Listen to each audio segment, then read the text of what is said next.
Your credit score doesn't define you, but it does open doors. This is step 22 of our 30 Steps to Wealth series, where we're talking about how important a credit score is because it creates opportunity. Obviously, your score is basically like your GPA of how good you are at borrowing money. While this isn't the end all be all, this is something that will allow you to open doors, because you're going to have an easier approval for loans like home loans, car loans, right? You're going to have better interest rates, more favorable terms in general. And those better terms will equate to like tens of thousands of dollars in savings over time.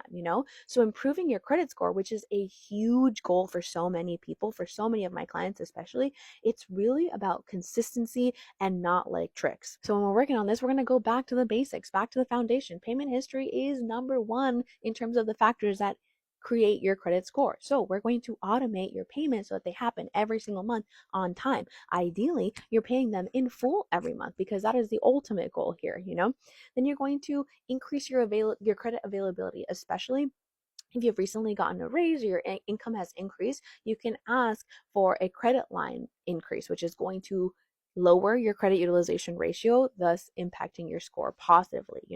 You'd be surprised how many people don't do this, but monitor your credit score. Even something like Credit Karma or like directly from your credit card company, they offer that score reporting because awareness helps you catch issues early, right? So we want to just generally be keeping tabs on what's going on. And finally, like always check for errors. So like make sure you review your annual credit report every single year. You can download it for free and you can correct any balances that are reported incorrectly, old accounts that weren't removed, late payments that weren't yours. Again, you'd be surprised how often errors actually happen and how great it is to dispute them and then have your score go up.